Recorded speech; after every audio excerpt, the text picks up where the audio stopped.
33장.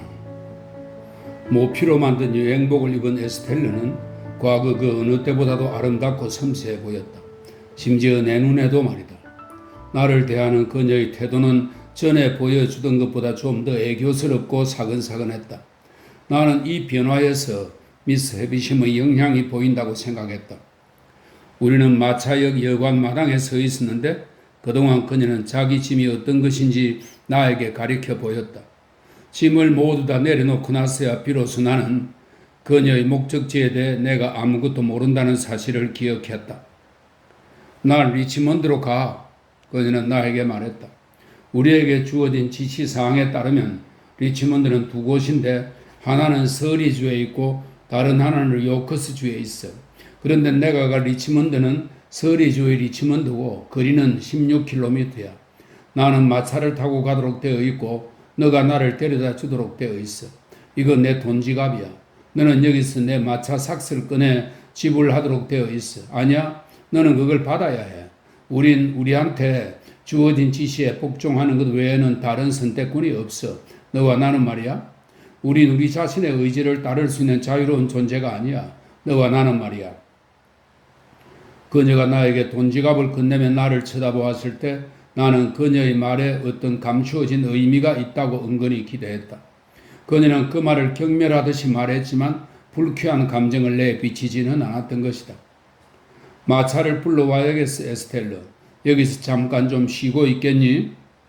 그래, 난 여기서 잠깐 쉬게끔 되어 있어. 그리고 차도 좀 마시도록 되어 있어. 그동안 너는 나를 돌봐주게끔 되어 있고 말이야. 그녀는 자기 팔을 내 팔에 끼웠는데 이것 역시 마치 그렇게 하도록 되어 있는 것처럼 그렇게 했다. 나는 웨이터에게 우리를 개인용 객실로 안내해달라고 요청했다. 그러자 그는 마치 2층으로 올라가는 길을 찾는데 없어서는 안 될 마법의 실마리라도 되는 것처럼 네프킨을 한 장 꺼내들었다. 그러고는 우리를 여관금으로 시커먼 구멍 같은 곳으로 안내했다. 방의 내부 전체를 축소해서 비추어주는 블록 거울과 구멍 같은 방의 크기를 고려할 때 완전히 불필요한 물건인 이 블록 거울과 멸치 소스병, 그리고 누구 것인지 모를 남학신 등이 비치되어 있는 방이었다. 내가 이 골방에 이의를 제기하자 그는 우리를 다른 방으로 데리고 가는데 30명은 좋게 앉을 만큼 커다란 만찬용 식탁이 있고 벽난로에서 한 1부시엘 가량의 1부시엘은 36리터에 해당하는 양입니다. 1부시엘 가량의 석탄재 밑으로 불에 걸린 습자책 한 페이지가 보이는 방이었다. 웨이트는 꺼져버린 이 대화염의 잔재를 바라보며 고개를 가로젓고 나더니 내 주문을 받았다. 그런데 내 주문이 단순히 이 숙녀에게 차를 좀 갖다 주시오 라는 것으로 밝혀지자 그는 마음이 아주 우울한 상태가 되어 방에서 나갔다. 지금도 그렇게 느끼고 있지만 그 당시 내 느낌으로 마구간 냄새와 수프 재료 냄새가 강하게 뒤섞여 있는 방 안의 공기는 손님들로 하여금 이 여관의 역마차 쪽 영업이 잘 안 되고 있으며 그래서 기업가 정신이 강한 여관 업주가 말고기를 삶아서 식당 영업 쪽에 활용하고 있는 것은 아닌가 추측하게 만들 정도였다. 하지만 에스텔러가 함께 있었으므로 그 방은 나에게 더없이 소중한 곳이었다. 나는 그녀와 함께라면 그곳에서 일생 동안 행복할 수 있을 거라고 생각했다. 하지만 분명히 말하건대 나는 그때 그곳에서 전혀 행복하지 않았으며 또 그 사실을 잘 알고 있었다. 리치먼드에서는 어느 집으로 가니? 나는 에스텔라에게 물었다. 나는 굉장히 많은 돈을 내고 그곳의 한 부인의 집에서 살게 될 거야. 그녀는 말했다. 그 부인은 능력이 있는 아니면 있다고 스스로 말하는 사람인데 나를 여기저기 데리고 다니면서 안내해주고 사람들을 나에게 소개해주고 또 나도 사람들에게 소개해주기로 되어 있어. 너는 다양한 경험과 사람들의 찬사를 즐거워할 거야? 그래, 나도 그럴 거라고 생각해. 그녀는 너무나 무관심하게 대답했으므로 나는 이렇게 말했다. 너는 너 자신에 대한 이야기를 꼭 다른 사람 이야기처럼 하는구나? 내가 다른 사람 이야기를 어떻게 하는지 너가 어디서 본 적이나 있니? 자, 말해봐. 에스텔라는 재미있다는 듯이 미소를 지으며 말했다. 내가 너한테서 가르침을 받을 거라고 기대하면 안 돼. 나는 나 자신의 방식대로 이야기해야만 해. 포키 씨와는 잘 지내고 있니? 나는 포키 씨 집에서 아주 즐겁게 잘 지내고 있어. 적어도 나는 기회를 놓치고 있는 것처럼 느꼈다. 적어도 뭐? 에스텔레가 되물었다. 적어도 너와 떨어져서 사는 것 치고는 최대한 즐겁게 지내는 셈이야. 이 바보야. 에스텔레가 아주 차분한 태도로 말했다. 어떻게 그런 어처구니 없는 소리를 할 수 있니? 너희 친구인 그 매슈 씨는 집안의 다른 사람들보다 훌륭한 사람이라며? 참으로 아주 훌륭한 분이야. 어느 누구에게도 원수가 되지 못할 사람. 자신에게만 원수가 될 사람이라고 덧붙이지 마. 에스텔레가 끼어들며 말했다. 나는 그런 부류의 사람을 싫어하니까 말이야. 하지만 그는 정말로 사심이 없고 사소한 질투나 앙심 같은 걸 초월한 사람이라고 들었는데 누가 물어도 나는 분명히 그렇다고 대답할 거야. 그 나머지 집안 사람들에 대해서는 별로 그렇게 말할 수 없을걸. 에스텔레는 진지하면서도 동시에 조롱하는 듯한 얼굴 표정으로 나에게 고개를 끄덕이며 말했다. 왜냐하면 그 사람들은 너를 헐뜯는 보고와 암시들로 미스 해비심을 쉴 새 없이 괴롭혀대거든. 그들은 너를 감시하고 너를 나쁘게 말하고 또 너에 대한 편지를 써보내곤 한단다. 가끔은 익명으로도 보내지. 너는 그들의 삶에 있어서 고통의 원천이자 일거리야. 너에 대한 그 사람들의 정오감이 어느 정도인지 너는 거의 실감할 수 없을 거야. 그 사람들 때문에 내가 혹시 해를 입는 것은 아니겠지? 대답 대신 에스텔레는 갑자기 웃음을 터뜨렸다. 이것은 나에게 매우 이상하게 느껴졌고 그래서 나는 상당히 당혹스러워하며 그녀를 쳐다보았다. 그녀가 웃음을 그쳤을 때 나는 그녀를 대하는 나의 그 자신 없는 태도로 말했다. 만약 그들 때문에 내가 해를 입었다면 너가 그렇게 재미있어하지는 않을 거라고 생각하고 싶은데 그래 그 점은 확신해도 돼. 에스텔레는 말했다. 내가 웃는 것은 바로 그들이 너에게 해를 입히지 못하기 때문이라고 믿어도 돼. 아, 그 사람들이 미스 해비심과 함께 있으면서 고통당하는 모습은 정말. 그녀는 다시금 웃음을 터뜨렸다. 그녀가 나에게 웃는 이유를 말해 주었는데도 그녀의 웃음은 여전히 나에게 매우 이상하게 느껴졌다. 왜냐하면 그것이 진심에서 우러난 웃음인 것은 의심의 여지가 없었지만 아무래도 그 정도가 너무 지나친 것처럼 보였기 때문이다. 나는 분명히 내가 알고 있는 이상의 무언가가 더 이 웃음에 들어있다고 생각했다. 그녀는 내 마음속에 이런 생각을 읽고는 그에 대한 답을 해주었다. 그 사람들이 좌절하는 모습을 보는 것이 나에게 얼마나 만족감을 주는지 에스텔레는 말했다. 그리고 그들이 우스꽝스럽게 될 때 내가 그 우스꽝스러운 느낌을 얼마나 재미있게 즐기는지 아마 너조차도 이해하기가 쉽지 않을 거야. 왜냐하면 너는 아주 어린 아기 때부터 그 이상한 집에서 자란 게 아니니까 말이야. 하지만 나는 그렇게 자랐어. 너는 사람들이 동정이나 연민 또는 그 밖의 다정하고 위로하는 듯한 가면을 쓰고는 억눌리고 무방비 상태인 너에 대해 사악한 음모를 꾸미는 것 때문에 너의 어린 분별력이 날카롭게 단련되는 경험을 한 적이 없지. 하지만 나는 있어. 너는 또 밤에 잠에서 깰 때 자신에게 마음의 평화를 주는 것들이라며 그 목록을 늘어놓는 그 사기꾼 같은 여자의 정체를 파악하면서 어린 너의 동그란 두 눈이 점점 크게 떠지는 그런 경험을 한 적이 없지. 하지만 나는 있어. 에스텔레에게 이제 이야기는 더 이상 웃음거리가 아니었다. 또한 그녀는 이런 기억들을 마음의 얕은 표면에서 가볍게 끄집어내고 있는 것도 아니었다. 아무리 산더미 같은 재산을 상속받는다고 해도 나는 그녀의 그런 표정의 원인이 되고 싶지 않았다. 두 가지는 너한테 말해줄 수 있어. 에스텔레는 말했다. 첫째, 끊임없이 떨어지는 물방울이 바위를 뚫는다는 속담에도 불구하고 이 사람들은 크든 작든 어떤 면에서도 미스 해비심에 대해 너의 입지를 결코 설령 100년 동안 애쓴다고 해도 결코 해치지 못할 거라는 건 확신하고 안심해도 돼. 둘째, 나는 그들이 그토록 헛되이 애쓰고 비열하게 구는 원인 역할을 한 너에게 고맙게 생각하고 있어. 자, 그 표시로 여기 내 손이 있으니 잡아도 돼. 그녀가 장난스럽게 내 손을 내밀었을 때 나는 그 손을 잡아서 내 입술에 갖다 댔다. 너도 참 한심하구나. 에스텔레는 말했다. 넌 경고를 전혀 받아들이지 않을 거니? 아니면 넌 내가 전에 내 뺨에 입 맞추게 했을 때와 똑같은 기분으로 내 손에 입을 맞춘 거니? 그게 어떤 기분이었는데? 내가 물었다.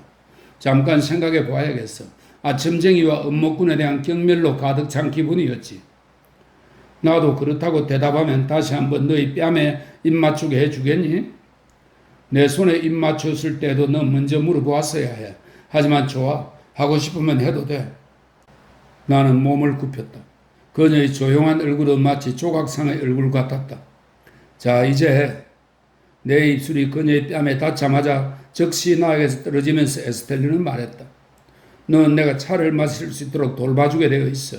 그런 다음 나를 리치먼드로 데려다 주도록 되어 있고, 마치 우리의 관계가 우리에게 강제로 주어진 것이고, 그래서 우리는 그저 꼭두각시일 뿐이라는 것처럼 그녀가 다시 이런 으로 돌아가자 나는 고통스러웠다.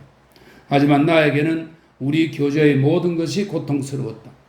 나를 대하는 그녀의 어투가 어떤 식으로 달라지든 나는 그것을 믿을 수 없었고, 그래서 그것에 의존해 희망을 품을 수 있었다. 하지만 나는 믿을 수 없고 희망 없는 일을 계속해 나갔다.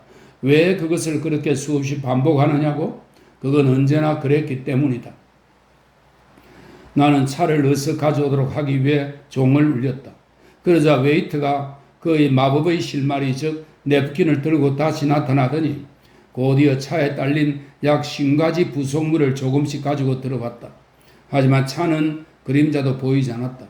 차 받치는 쟁반, 찻잔과 받침 접시, 넓은 접시, 여러 종류의 칼과 포크, 소금병, 숟가락, 튼튼한 쇠뚜껑 아래에다 극도로 조심스럽게 과대놓은 허물허물한 작은 머핀 한 개, 많은 양의 파슬리 속에 부드러운 버터 한 조각을 박아서 표현한 갈대 바구니 속의 모세 형상 장식, 윗부분에 가루를 뿌린 파리한 빵 덩어리 한 개, 표면에 부엌난로의 철망 자국이 거민처럼 찍힌 삼각형 모양의 빵 조각 몇 개, 그리고 마지막으로 둥그렇고 불룩한 가족용 찻주전자 등이 연달아 날라져 왔는데 웨이터는 이런 것들을 들고는 무거운 짐이 고통스럽다는 표정을 얼굴에 역력히 드러내며 안으로 비틀비틀 들어오는 것이었다. 그러더니 그는 시중드는 1단계에서 오랫동안 자리를 비운 후 마침내 안에 장가지들이 들어있는 값비싼 모양의 상자 하나를 가지고 돌아왔다. 나는 이 장가지들을 뜨거운 물에 담갔다. 그러고는 위의 도구들 전체를 사용하여 뭔지 모를 차 한 잔을 에스텔레를 위해 우려냈다. 차값을 치르고 웨이터에게 팁을 주고 마부에게도 잊지 않고 살해하고 환희에게도 몇 푼 지어주고 난 뒤 한마디로 경멸과 적의를 불러일으킬 만큼 여관 사람들 모두에게 돈을 뿌려대어 에스텔레의 지갑을 아주 가벼워지게 한 뒤 우리는 상마차에 올라타고 떠났다. 집 사이드로 접어들어 뉴게이트 거리를 따라 덜컹덜컹 달려가는 마차는 곧 내가 그토록 부끄럽게 생각하는 감옥 담장 아래를 지나게 되었다. 여긴 어디니? 에스텔레가 나에게 물었다. 나는 처음에 그곳을 잘 알아보지 못하는 듯이 어리석은 신용을 하다가 곧 그녀에게 어디인지 말해 주었다. 그녀가 그곳을 한번 쳐다보고는 고개를 다시 안으로 끌어당기며 불쌍한 사람들 하고 중얼거렸을 때 나는 그 어떤 보상을 받는다 해도 그곳을 방문한 사실을 털어놓지 않을 거라는 심정이었다. 제거서 씨는 나는 감옥을 누군가 다른 사람과 연결시켜 교묘히 넘어갈 셈으로 말했다. 런던의 그 누구보다도 저 음울한 장소의 비밀을 잘 알고 있다는 평판을 받고 있어. 그는 세상 어느 곳에든지 그 비밀을 누구보다 잘 알고 있을 거야. 에스텔레가 낮은 목소리로 말했다. 너는 그를 자주 만나곤 했겠지 아마? 내게 생각하는 능력이 생기기 시작했을 때부터 불규칙적으로 가끔 만나곤 했어. 하지만 지금도 나는 말도 제대로 못하던 아이 때나 마찬가지로 그를 잘 알지 못해. 너가 겪어본 바로는 어떠니? 그와는 관계가 좋니? 사람을 불신하는 그의 태도에 일단 익숙해지고 난 뒤로는 아주 잘 지내는 편이야. 나는 말했다. 서로 친밀한 관계니? 그의 집에서 저녁 식사를 함께 먹은 적은 있어. 그의 집은 에스텔레는 몸을 움츠리며 말했다. 틀림없이 이상한 곳이겠지? 그래, 이상한 곳이야. 나는 그녀에게조차 내 후기인에 대해 너무 거침없이 이야기하지 않도록 조심했을 것이다. 하지만 나는 제라드 그리에서의 그 식사에 대해 설명하는 정도까지는 이야기를 계속했을 터였는데 마침 그 순간 마차가 가스등 불빛이 갑자기 눈부시게 비치는 거리로 들어서는 바람에 그러지 못했다. 불빛이 이어지는 동안 문득 이전에 나를 사로잡았던 그 설명할 길 없는 느낌이 그 불빛 속에서 다시금 환히 되살아나더니 나를 온통 눈부시게 둘러싸는 듯 했다. 그래서 우리가 그곳을 빠져나왔을 때 나는 마치 번갯빛 속에라도 들어갔다 나온 것처럼 얼마 동안 아찔하고 멍한 상태였다. 그리하여 우리는 다른 이야기로 빠져들었는데 주로 우리가 가고 있는 길에 대한 것과 런던의 이쪽 지역에는 어떤 곳들이 있고 저쪽 지역에는 또 어떤 곳들이 있는가에 대한 이야기였다. 그녀는 이 커다란 도시는 거의 처음 와본 거나 다름없다고 말했다. 왜냐하면 프랑스에 가기 전까지 미스 헤비심의 집이 있는 동네를 한 번도 떠나본 적이 없는 데다가 프랑스에 오갈 때에도 이곳은 그저 지나치만 갔기 때문이었다. 나는 그녀가 이곳에 머무르는 동안 내 후기인이 혹시 그녀를 돌봐주도록 되어 있는지 그녀에게 물었다. 이 질문에 그녀는 무슨 당치 않은 소리 하고 강하게 딱 잘라 말하고는 더 이상 언급을 안 했다. 그녀가 나를 유혹하고 싶어 한다는 것, 그래서 그녀가 매력적으로 굴고 있다는 것, 그리고 혹시 필요하다면 노력을 했으라도 내 마음을 사로잡고 말았을 거라는 것, 이것은 내가 모르고 지나칠 수 없는 분명한 사실이었다. 하지만 그것은 나를 조금도 더 행복하게 만들지 않았다. 왜냐하면 우리 관계가 다른 사람들의 뜻에 의해 정해진 것이라는 의투를 그녀가 설령 취하지 않았다 하더라도 나는 그녀가 의도적인 선택에 의해서 그리고 내 마음을 짓밟고 내던져 버리기 위해서 내 마음을 사로잡고 있는 것이지.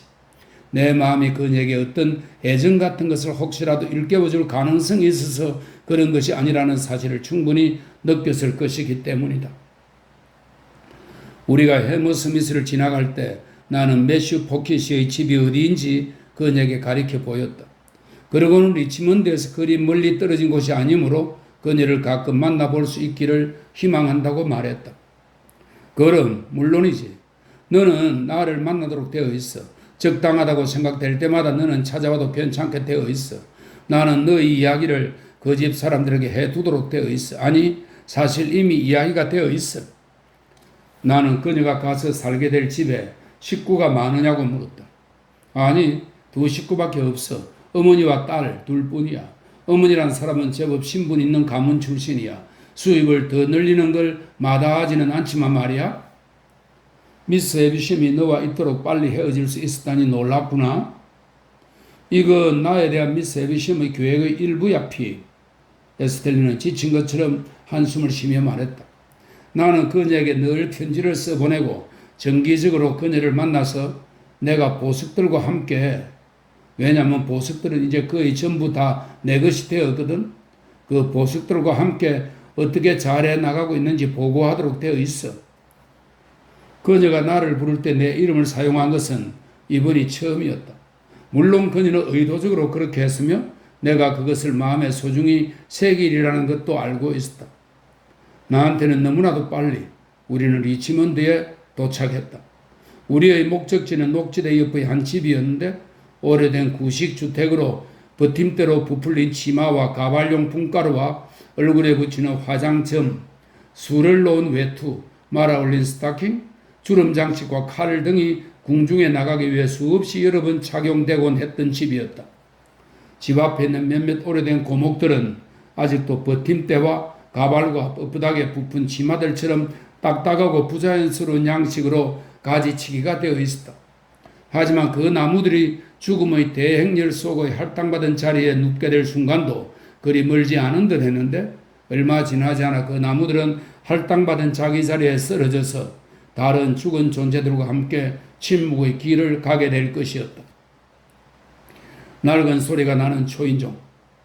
하지만 전승기 때는 자주 집안을 향해 여기 초록색 원통형 치마 부인께서 도착하셨습니다. 여기 다이아몬드 칼자루 신사께서 오셨습니다. 여기 뒤축이 빨간 구두와 파란 외알박이 보석 부부께서 도착하셨습니다. 라고 외치곤 했던 초인종이 달빛이 비치는 가운데 엄숙하게 울렸다. 그러자 선홍색 복장의 하녀 2명이 황급히 달려나와 에스텔르를 맞아들였다. 현관문이 곧 열리고 그녀의 짐 상자들이 안으로 사라졌다. 그녀는 나에게 손을 내밀고는 미소 띤 얼굴로 잘 가라고 말했다. 그러고는 그녀 역시 안으로 사라져 버렸다. 나는 그대로 선체 그 집을 바라보며 그녀와 함께 그 집에서 산다면 얼마나 행복할까 하고 생각했다. 하지만 나는 그녀와 함께 있을 때 내가 결코 행복하지 않고 오히려 언제나 비참하기만 하다는 사실을 잘 알고 있었다. 나는 해머스미스로 돌아가기 위해 다시 마차에 올라탔다. 나는 가슴에 심한 고통을 느끼며 마차에 탔으며 더욱더 심해진 고통을 아는 채 마차에서 내렸다. 우리 집 문 앞에서 나는 어린 제인 포킷이 그녀의 어린 연인의 보호를 받으며 꼬마들의 파티에서 돌아오고 있는 것을 보았다. 비록 펄롭슨의 지배를 받는 처지라 할지라도 그녀의 어린 연인이 나는 몹시 부러웠다. 포킷이는 강연을 위해 외출 중이었다. 이것은 그가 가정경제에 관한 아주 호쾌한 강연자였으며 또 어린아이와 하인의 관리에 대한 그의 논문이 그 주제에 관한 한 단연 최상의 교과서로 인정받고 있기 때문이었다. 하지만 포킷 부인은 집에 있었다. 그녀는 약간 곤란한 상황을 겪고 있었는데 그것은 밀러스가 불가사의에게 증발해버리고 없는 동안에 누군가가 아기를 조용히 있게 한답시고 바늘통을 아이한테 쥐어준 것 때문이었다. 그 결과 외용으로 사용했든지 강장제로 삼켰든지 그렇게 어린 나이의 환자에게는 아무리 건강상 좋다고 여길 수 없을 만큼 많은 수의 바늘이 없어진 상황이었다.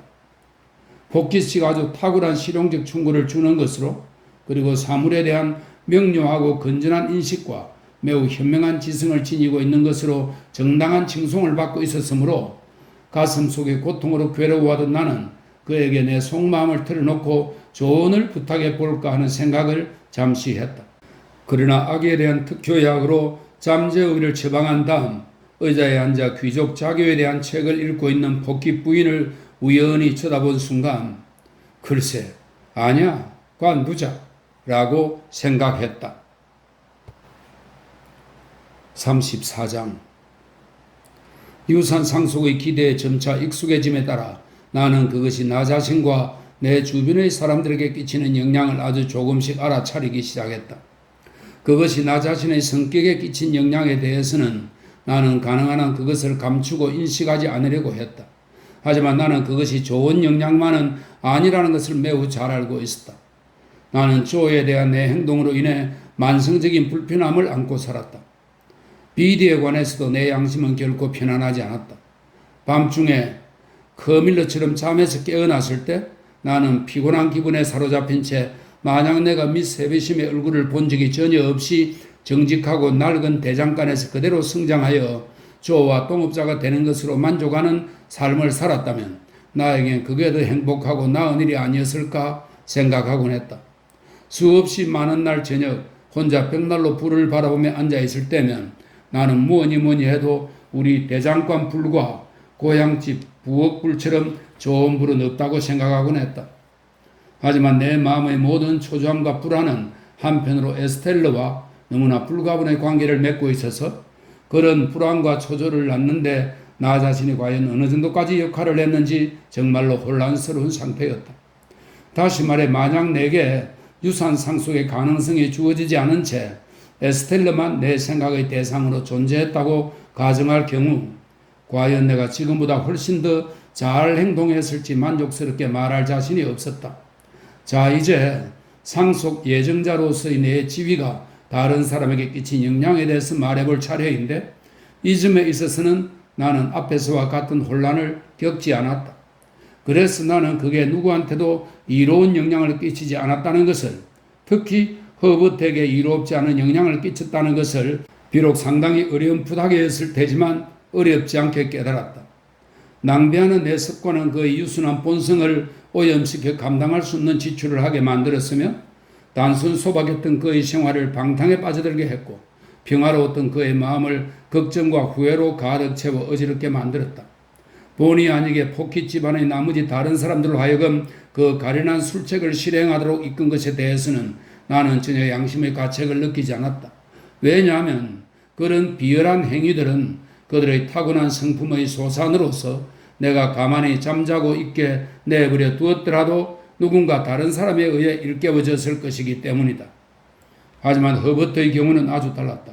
그래서 나는 자주 가구가 별로 없던 그의 방을 어울리지 않는 갖가지 가구들로 가득 채워놓고 또 샛노란 상의를 입은 그 원수 같은 녀석을 마음대로 부리도록 함으로써 내가 그에게 나쁜 영향을 끼쳤다는 생각에 마음 깊이 통증을 느끼곤 했다. 이래하여 이제 나는 부족한 생활을 아주 여유로운 생활로 바꿀 수 있는 한 가지 틀림없는 방법으로서 많은 빚을 지기 시작했다. 내가 그러기 시작하면 허버트 역시 따라 사게 되어 있었으므로 허버트도 곧 빚을 지기 시작했다. 스타트업의 제안으로 우리는 숲속의 방울새들이라고 불리는 사교 클럽에 가입하고자 후보자 명단에 이름을 올렸다. 회원들이 2주에 한 번씩 값비싼 만찬을 열고 식사 후 가능한 한 많은 언쟁을 벌이다가 6명의 웨이트들로 하여금 술에 취해 계단에 들어 누워있게 만드는 것 말고는 나는 이 단체의 목적이 무엇인지 아직도 파악하지 못한다. 기억하건대 이 만족스러운 사교적 목적은 언제나 변함없이 훌륭하게 달성되어서 허버트와 나는 그 모임의 첫 번째 기립 건배 때 다음과 같은 말 외에는 아무것도 언급되지 않는다는 것을 당연하게 생각하고 있었다. 신사제군들, 현재와 같은 우호의 감정이 우리 숲속의 방울새들 사이에 더욱더 돈독해지고 또 언제나 최고의 가치로 떠받들어지기를 바라며 건배. 방울새들은 돈을 어리석게 낭비했다. 그리고 내가 그 숲에 가입하는 영광을 누리고서 처음 만난 방울새는 바로 벤틀리 드러멀리였다. 그 당시 그는 자기 소유의 말 한 필짜리 이륜마차를 몰고 시내를 서투르게 헤집고 다니면서 길 모퉁이에 가로등 기둥에 엄청난 손상을 입혀대고 있었다. 이따금 그는 마차의 무릎 덮개 너머로 곤도박질 치며 마차에서 튕겨 나올 때도 있었는데 언젠가 한번 나는 그가 숲의 문 앞에서 이런 원하지 않는 방식으로 덜썩 내팽겨 치는 것을 본 적도 있다. 마치 석탄 배달부가 내던지고 가는 석탄 더미처럼 말이다. 하지만 나는 지금 약간 앞서서 이야기를 하고 있다. 왜냐하면 나는 아직 방울새가 되기 전이었기 때문이다. 이 모임의 신성한 규칙에 따르면 나는 성년이 될 때까지는 방울새가 될 수 없었다. 내 재산에 대한 자신감이 있었으므로 나는 그럴 수만 있었다면 허버트의 비용을 기꺼이 나 자신이 떠맡았을 것이다. 하지만 허버트는 자존심이 강했다. 그래서 나는 그에게 그런 제안을 전혀 할 수 없었다. 그래서 그는 모든 방면에서 어려운 처지에 빠졌고 계속해서 주변을 살피고 있어야 했다. 우리가 밤늦게까지 돌아다니며 사람들과 어울리는 습관에 점점 빠져들었을 때 나는 다음과 같은 사실을 알아차렸다. 즉 허버트는 아침 식사 때면 침울한 눈으로 주위를 둘러보다가 정오 무렵부터는 좀 더 희망에 찬 태도로 주위를 둘러보기 시작했는데 저녁 식사를 하러 들어올 때는 다시 축 처진 모습이 되었다. 그러다가 식사 후에는 자본의 모습을 멀리서 다소 분명하게 포착하는 것처럼 보였으며 한밤중이 가까워지면서는 그 자본을 거의 실현하기 직전까지 갔다. 그러다가 새벽 2시쯤이 되면 그는 다시 침울한 상태로 너무나 깊이 떨어져서 엽총을 한 자루 사서 미국으로 가서 들소를 잡아 성공해보겠다는 막연한 목적에 대해 이야기할 정도에 이르렀다. 나는 보통 한 주의 절반 정도를 해머스미스에 머물렀는데 그곳에 머무를 때면 리치먼드를 빈번하게 방문했다. 이에 대해서는 얼마 후 별도로 이야기하기로 하고 내가 해머스미스에 있을 때 허버트도 자주 그곳을 찾아오곤 했다. 내가 기억하기로 그 시기에 그의 아버지 포키 씨는 가끔 아들이 찾고 있는 기회가 아직 나타나지 않았다는 사실을 잠깐씩 인식하는 모습을 보이곤 했다. 하지만 가족들 전체가 정신없이 굴러 넘어지며 사는 상황에서 허버트가 세상 어딘가에서 어떻게 굴러다니는가 하는 것은 스스로 알아서 할 일이었다. 그러는 동안 포키 씨는 나날이 머리가 희끗희끗해져 갔고 괴로운 상황을 견디기 위해 머리카락을 잡아 몸을 들어 올리는 동작을 점점 더 자주 시도했다. 반면 포키 부인은 계속해서 그녀의 발걸상으로 가족들이 걸려 넘어지게 하고 자기에 대한 책을 읽고 손수건을 잊어버리고 자기 할아버지 이야기를 우리에게 해주었다. 그리고 어린아이들이 그녀의 주목을 끌 때마다 그들을 침대에 보내버림으로써 어린아이들에게 어떤 식으로 자라야 하는지 가르치는 일을 계속했다.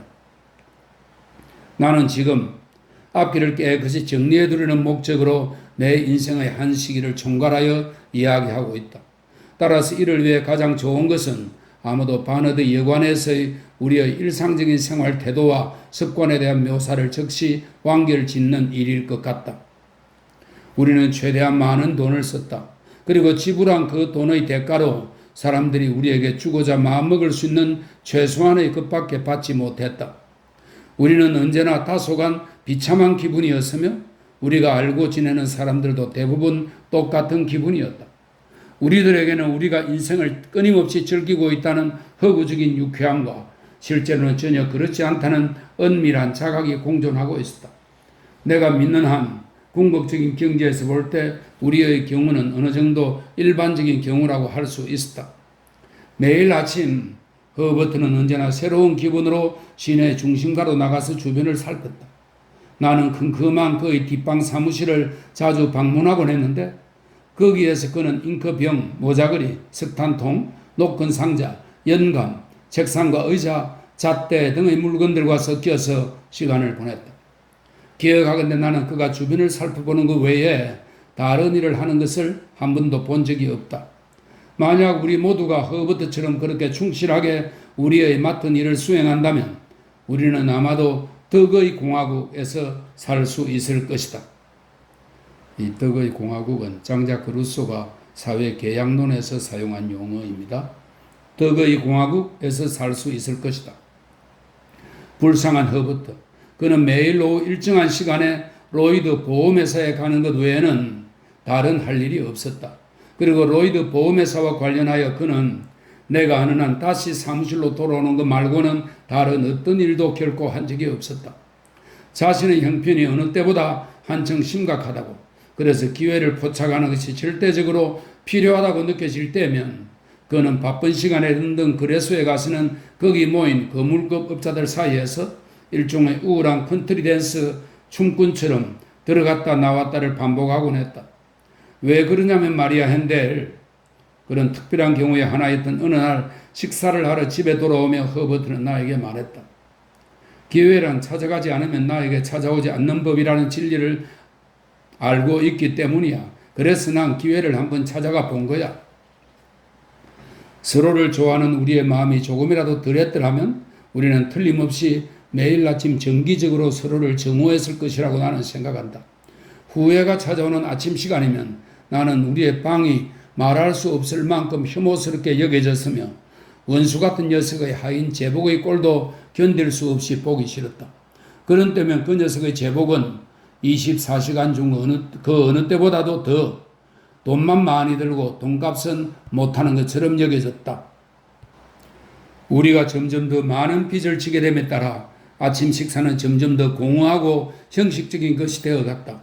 그리하여 하루는 아침 식사 시간에 우리 고향 지방신문의 어투를 빌리면 보석류와 전혀 무관하지 않은 일로 법적 절차를 밟겠다는 협박을 편지로 받았을 때 나는 원수 같은 녀석이 감히 우리가 롤빵을 먹고 싶어 한다고 생각했다는 것 때문에 그 녀석의 파란 목깃을 움켜쥐고 그의 발이 바닥에서 떨어지도록 마구 흔들어 대기까지 했다.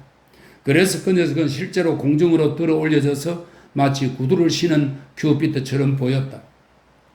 간혹 어떤 때 나는 허버트에게 마치 놀라운 발견이라도 한 것처럼 이렇게 말하곤 했다. 내 다정한 허버트, 우리 형편이 아주 고약해지고 있는 것 같아. 내 다정한 핸델, 허버트는 더없이 진지한 표정으로 나에게 말하곤 했다. 내 말을 믿을지 모르겠는데 내 입술에서 막 나오려던 말도 바로 그 말이었어. 참 묘한 우연의 일치로구나. 그렇다면 허버트, 나는 응답하곤 했다. 우리의 상황을 한번 자세히 살펴보기로 하자. 우리는 언제나 이 일을 위해 정식으로 약속을 하는 행위에서 깊은 만족감을 느꼈다. 나는 언제나 이 일을 공적인 사무라고 생각했고 이렇게 하는 것이 문제에 대응하는 방식이며 나아가 원수의 목을 조를 수 있는 확실한 방법이라고 생각했다. 그리고 허버트도 그렇게 생각한다는 것을 나는 잘 알고 있었다.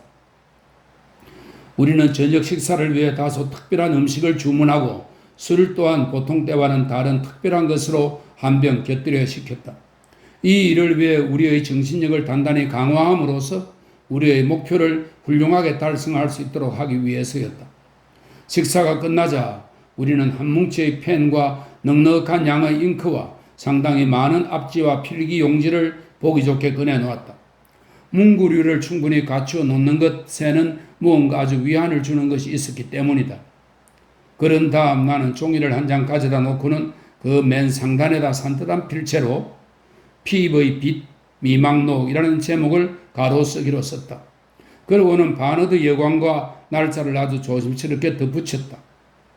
허버트 역시 종이를 한 장 가져다 놓고 비슷한 격식에 따라 허버트의 빛 미망록이라고 가로쓰기로 썼다.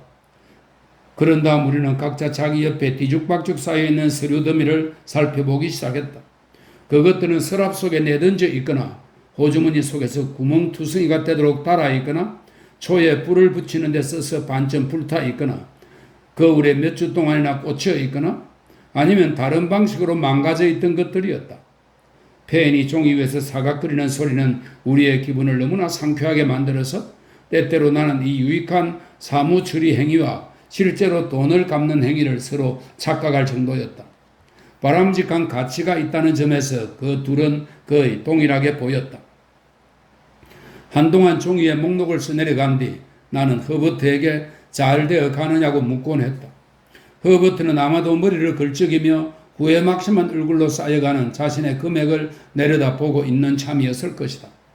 이거 팍팍 올라가고 있구나 핸델. 허버트는 말하곤 했다. 정말이지 이거 팍팍 올라가고 있어. 마음을 굳게 먹어 허버트. 나는 아주 부지런히 펜을 놀리며 대꾸해줬다. 문제를 회피하면 안 돼. 상황을 직시하고 자세히 살펴 단단히 노려보고 압도해야 해. 나도 그렇게 하려고 해 핸델. 하지만 내가 오히려 압도당하는 것 같아. 그렇지만 나의 결연한 태도는 효과를 발휘했고 그래서 허버트는 다시 일을 시작하곤 했다. 얼마 후 그는 다시 한번 포기했는데 그때 상황에 따라 코업의 청구서나 로업의 청구서 또는 노업의 청구서 등이 없다는 핑계를 대곤 했다. 그럼 허버트 어림잡아서 계산해. 우술이 없는 금액으로 대강 어림잡아 계산해서 써 넣어. 너는 어쩌면 그렇게 지략이 풍부하니? 내 친구는 감탄하며 대답하곤 했다. 너의 사무 능력은 정말로 몹시 놀랍구나. 나도 그렇게 생각했다. 나는 이럴 때마다 내가 인류 사업가 같다는, 즉 신속하고 결단력 있고 정력적이며 명쾌하고 침착하다는 평가를 스스로 내리고 그걸 확인했다. 내가 갚아야 할 내역을 목록에 전부 기록했을 때 나는 그것들을 하나씩 청구서와 대조하며 확인 표시를 해 나갔다. 한 가지 기재사항을 확인할 때마다 나 자신에 대한 만족감은 정말이지 가슴이 벅찰 정도였다. 확인할 게 더 이상 없게 되면 나는 모든 청구서를 균일한 크기로 접고 각각의 뒷면에다 꼬리표를 단 다음 전체를 끈으로 묶어 반듯하게 균형 잡힌 하나의 꾸러미로 만들어 놓았다. 그런 뒤 나는 허버트의 것도 똑같이 해주었다. 그러고는 내가 그를 위해 일의 초점을 잡아주었다고 느꼈다. 내 사무 처리 방식에는 그 밖에 근사한 특징이 한 가지 있었는데 이름하여 여유두기라고 부르는 것이었다. 예를 들면 허버트의 빚이 164파운드 4실링 2펜스라면 나는 여유를 두어서 그걸 200파운드로 기록해 라고 말하곤 했다. 반면 나 자신의 빚이 허버트의 4배라면 나는 여유를 두어서 700파운드라고 기록했다. 나는 이 여유두기의 지혜로움을 더없이 높이 평가했다. 하지만 돌이켜볼 때 나는 그것이 낭비적인 방안이었다는 것을 인정하지 않을 수 없다. 왜냐하면 우리는 언제나 금세 새로운 빚을 져서 그 여유를 꽉 채워버렸을 뿐만 아니라 때로는 그 여유가 주는 자유로운 느낌과 지불에 대한 자신감에 빠져서 또 다른 여유두기가 필요한 상태로 한참 초과하곤 했기 때문이다. 그러나 우리 형편을 이렇게 점검하고 나면 일종의 차분함이나 휴식 또는 좋은 일을 한 것 같은 평온함이 그 결과로 뒤따라왔고 그 때문에 잠시 동안이나마 나 자신이 훌륭하다는 생각이 들었다. 내 능력 발휘와 체계적인 일처리 그리고 허버트의 찬사 등으로 인해 흐뭇한 기분이 되어 나는 탁자 위에 필기구와 함께 놓여있는 허버트와 나의 반듯한 청구서 꾸러미들을 바라보며 가만히 앉아있곤 했다. 그러고는 한 사사로운 개인이 아니라 모종의 은행 같은 느낌에 사로잡히는 것이었다. 우리는 이런 엄숙한 행사를 거행할 때 방해받지 않도록 바깥 출입문을 닫아놓았다. 어느 날 저녁 내가 조금 전에 말한 그 피곤한 상태에 빠져 있을 때였다. 편지 한 통이 바깥 출입문의 편지 구멍을 통해 들어와 땅바닥에 떨어지는 소리가 들려왔다. 너한테 온 거야, 핸델. 어버터가 나가서 편지를 가지고 돌아오며 말했다. 그런데 별일이 아니기를 바란다. 이것은 편지의 묵직한 검은색 봉인과 테두리를 보고 산 말이었다.